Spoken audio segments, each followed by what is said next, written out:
Hello, good evening. How are you doing? I hope you are keeping safe. Please keep keeping safe so that we can meet happily very shortly. All right, welcome to chess class. Remember that chess class is a class where thinkers are raised and leaders are made. It's a class where thinkers are raised and leaders are made. It is those who think that lead. Thinkers are leaders. Like I always tell you, whoever is not thinking will be stinking. Whoever does not think will stink. And it's only those who are thinkers that become leaders. And that is why in chess class, it is a class where thinkers are raised and leaders are made. All right, so welcome again to chess class, the class of thinkers who will shortly become leaders. All right, now we want to look at this theme which I've called being proactive rather than being reactive in problem solving. You remember we'll be looking at our problem solving series in our classes. And of course, we started with problem solving skills when I told you some of the skills that are required in solving problems. All right, and I told you that it is your skillfulness that determines your usefulness. You remember the story of David? It was his skills that announced him in the palace because he was skillful in playing the harp, and that skills announced him in the palace. So your skillfulness is what determines your usefulness. We must understand the place of skills in problem solving. And of course, we said the four cardinals in problem solving are one, your concentration, two, your thinking, three, your reasoning, and of course, your decision making. These four guarantee you outstanding result at any time. All right. So we talked about problem solving skills. We talked also about problem solving, solution in perception. That even with your skills, you must be able to see right. Perception means you are able to view things in another way. Others might be looking at it and not seeing anything, but because you have a creative mind, you can see it from another perspective. Another case study is the case or the story of David and Goliath. Others saw a giant, all right, but David saw a solution in the giant, and of course, he solved that problem and became the hero, all right. So it is not enough to be skillful. You must be able to see right. So we talked about that when we talked about, problem solving, solution, and perception. Now we also talked about, diligence for emergence. Your hands must work for things to work. When you are skillful, you can see right, but you are not doing anything. You are not going to get anything. So we dealt on that when we talked about diligence for emergence. Now I want to look at being proactive. Now you must be able to see ahead, think ahead, to be ahead. It's only those who think ahead, only those who see ahead that be ahead. And what takes or what makes a leader is the ability to see ahead. A case study also, of course, is the story of Joseph. Joseph was able to see ahead of time, and then he gave a solution ahead of time. And they were able to, we were able to do that, and they solved the looming problem. And of course, that translated him from a slave to a prime minister, a president, a leader, a national leader as it were, of course, even the world leader, because Egypt was, the epic center of the world civilization at that time. So he became, as it were, a world leader. Why? Because he was able to see ahead of time and solve the problem ahead of time. So one of the good qualities of a leader is the ability to see ahead of time, to be proactive. Now, that is better than being reactive. Reactive means you are solving the problem in the midst of the problem. All right. Another case of, study, case in hand, is the story of Samson. Samson was supposed to see ahead of time to solve the problem that was coming, but he refused to do that. And of course, he solved the problem in the midst of the problem. And of course, we know the end result. So it is possible, or it is better for us to be proactive rather than be reactive. Now, very quickly, I want to look at some topics. All right. But for today, we want to see the benefit of gambit as relates to the benefits of backup. And then the skills we're going to be looking at in this series, we're going to be looking at critical reasoning. Of course, we're going to be looking at foresight or vision, and then we'll be looking at decision-making skills.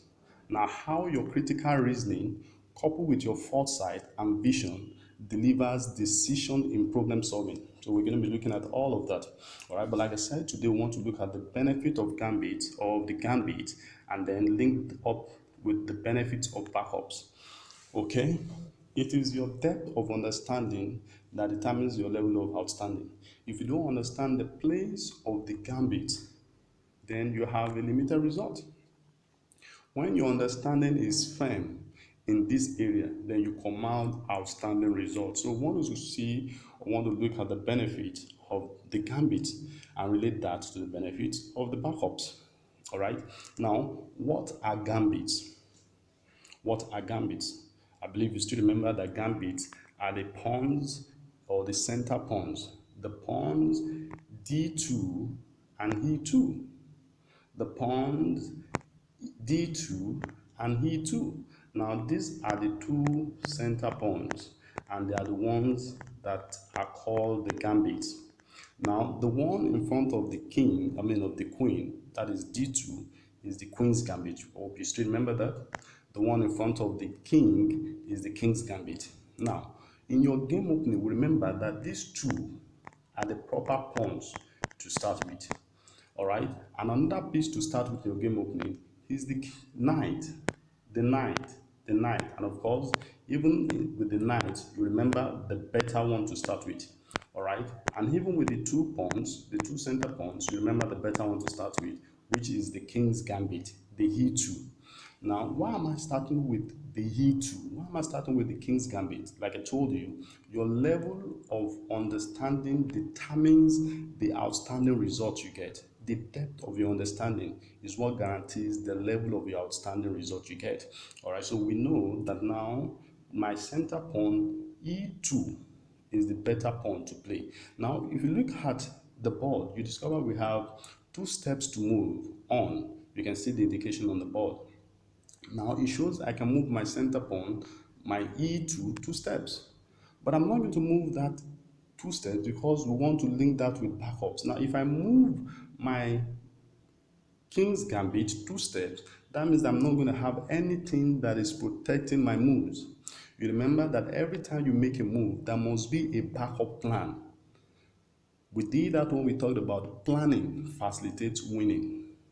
Your planning should be intact, structured if you want to be a winner. All right. So planning facilitates winning. Now, my plan is to move it one step. Why? Because when I move it one step, I'm protected.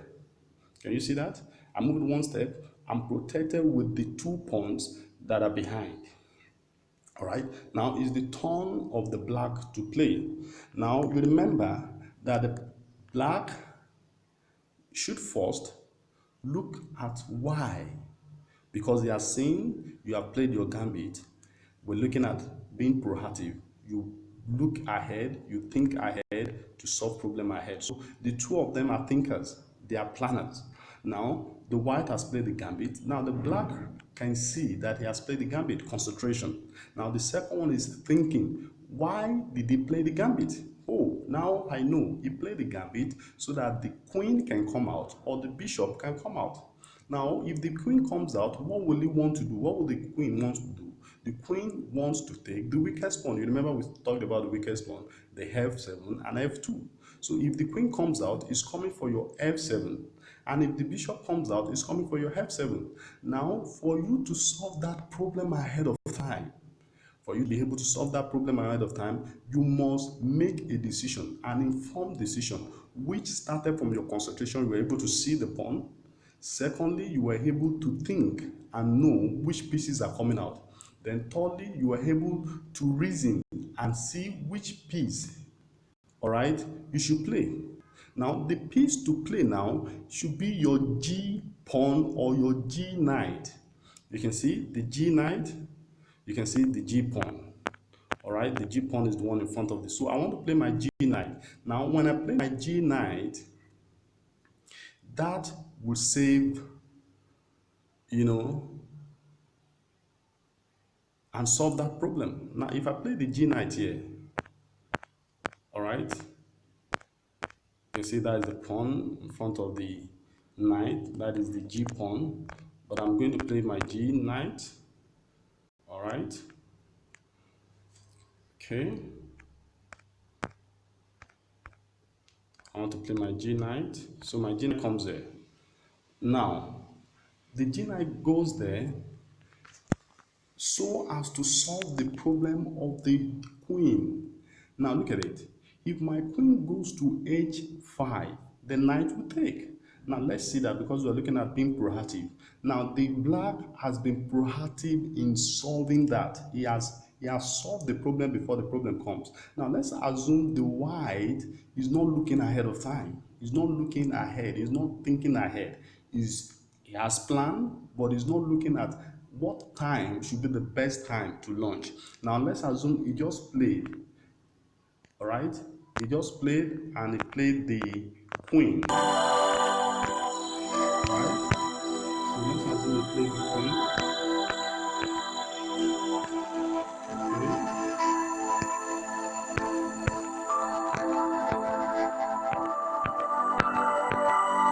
Okay, okay, good.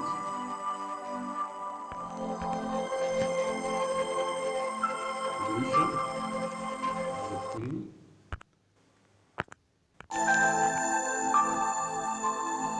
All right. Now let's go back and see. Um, Now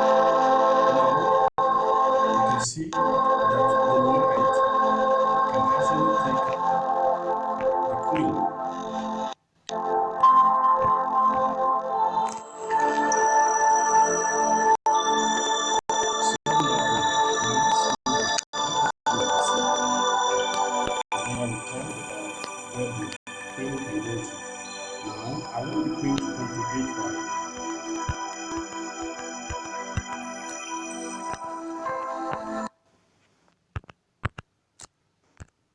The queen to come to h5.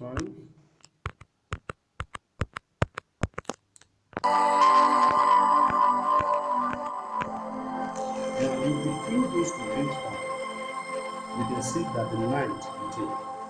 That is, the knight will come to h5 to take. All right. So let's assume the queen is not going there. Let's assume the queen, is going to play the bishop. Let's assume the bishop is still attacking the weakest point. Remember, he's also thinking ahead. Now, let's assume he comes in. All right, what does he want to do? Attacking the weakest point. All right, he's still attacking the weakest point. Now, what do you do in this case? This is the place for your queen's gambit. Is the place of your queen's gambit. Now you can see what you do here is you play your queen's gambit 2 steps. Why 2 steps in this case? You remember the first one for the white was 1 step. Now for this one will be 2 steps so that you can solve that problem before the problem comes at all. Now if I move these 2 steps, look at it. Now I'm attacking that bishop. I'm attacking the bishop. Now let's assume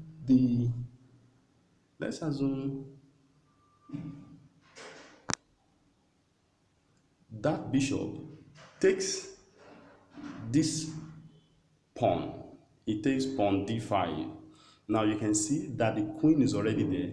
The knight is already there. Now let's see, because that has been ahead of time to solve the problem ahead of time. Now let's assume I want to take this pawn. I'm taking this pawn. Can you see? I've taken that pawn now. Now is the turn of the black. But because I've solved that problem ahead of time, my knight has been put here so that he can solve this problem. Can you see?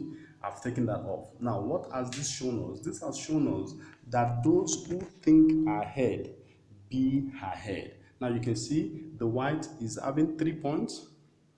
All right. The black is having 3 points. Okay. Now, remember that my queen still has a place to go. All right, my queen is coming here, still attacking the weakest pawn. So let's assume my queen comes there. Now what will be the reaction of black? You remember we said it is better for you to be proactive.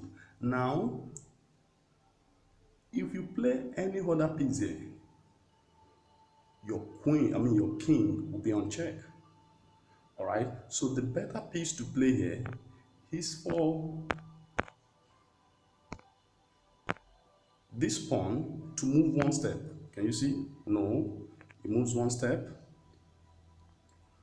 This pawn should move one step. All right.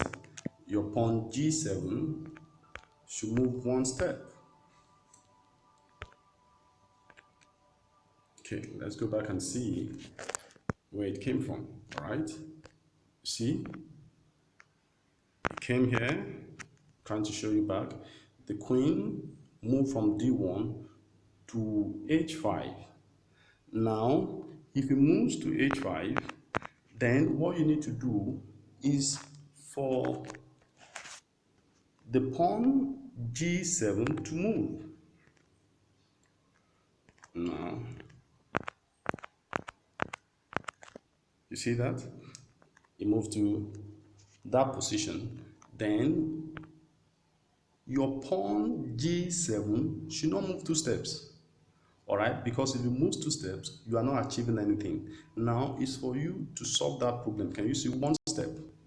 And when you do that, you are attacking, you are solving that problem, and at the same time trying to get some points ahead of time.